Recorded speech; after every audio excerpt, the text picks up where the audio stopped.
Hey Cassidy, how's your week going? I don't want to talk about it. The good news is I had fun this weekend in LA with some of my YouTube peeps, including Caleb Nation, who just released the awesome cover to his upcoming novel Harkin, by the way. Ah, so awesome. Looking good, Harkin. Anyway, while in LA, there were a lot of conversations about book covers going around, so that inspired this video. Let's start with this. I've recently had it confirmed that in most cases, authors have little to no say in the covers of their books. I already knew this, but I'm just telling you so that you don't complain about it below or complain that I don't know about it. Just passing on general information here. Anyways, the publishers or editors will hire out someone who's been especially trained to know what catches a potential reader's attention. And you know, a few years ago, that would have made a lot more sense. But now, we've got authors who interact so heavily with their potential fan base, I just don't feel like that's necessary. I mean, they know so much about them. I feel like they really should get more of a say of what goes down. There are some atrocious book covers out there, you feeling me? Tell me you haven't seen a book in Barnes & Noble or whatever and just thought, ugh. Anyway, here's what I love in a book cover. These aren't things that always coincide, and some of these won't fit for certain books, I get that. But these are separate things that I just really like in book covers. Simplicity. The more stuff you've got on the cover of your book, the more it starts to look like the binder collage I made in the 6th grade. It doesn't catch my attention, it blinds me. You know those book covers that look like the person had a little too much fun with Photoshop? Let's put a person here, and then a castle, a river, a rainbow, a sparkly unicorn.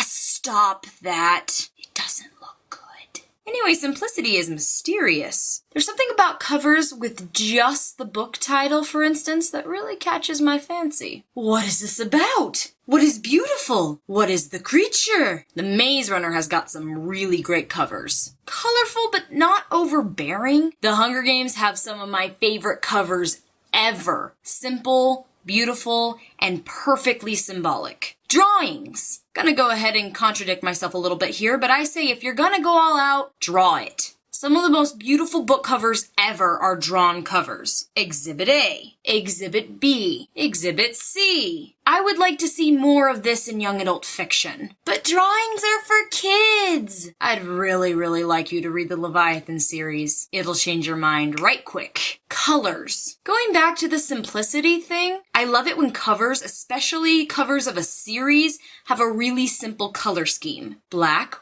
white and red, black and purple, black and gold, black and green. I also really love black and white stuff. It's so mysterious, which is one of the reasons why I really love the Harkin cover and Miss Peregrine's. But my biggest please avoid, thanks, is having real people on the cover. Sometimes it works, but not usually. If I see one more young adult book with this,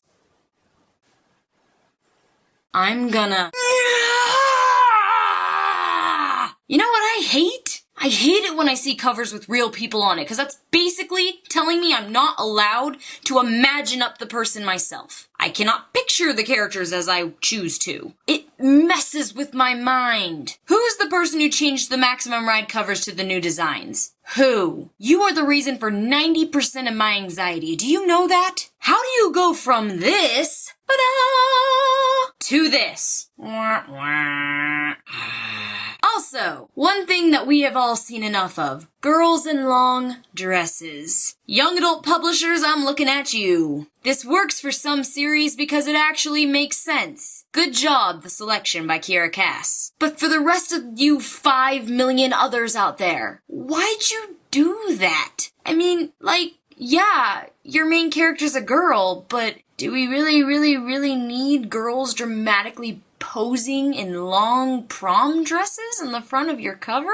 Covers that have absolutely nothing to do with their story. Have you ever seen a book cover of a girl sitting on a cliff at sunset with angel wings, holding a flower dramatically, and it's about a vampire who solves crimes? Why? If you are trying to be symbolic with the cover, please have someone confirm that that symbolism actually makes sense. Covers that undermine an awesome story. This one is big with me. If you've got a book about this awesome character who's a vampire fairy demon who goes to the underworld to battle death itself and in this amazing romance and saves the whole world, why on earth is your book cover a girl folding her arms looking at me peevishly? Do your book justice. I'm not saying make it like, this is what the book is about. If you want to go for the simplistic, mysterious stuff, please do. Just, you've got this awesome story, right? What up with the lame cover? Here are my final thoughts. In a perfect world,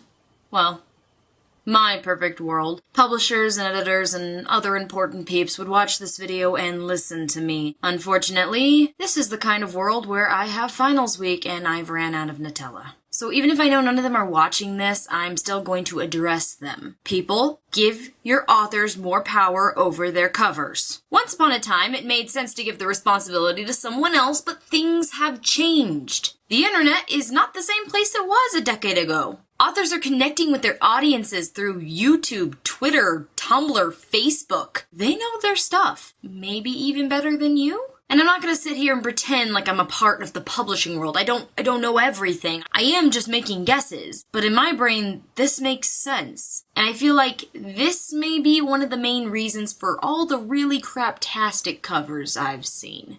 Changing this could mean the difference between a Photoshop monster and a beautiful cover that I am proud to showcase on my bookshelf.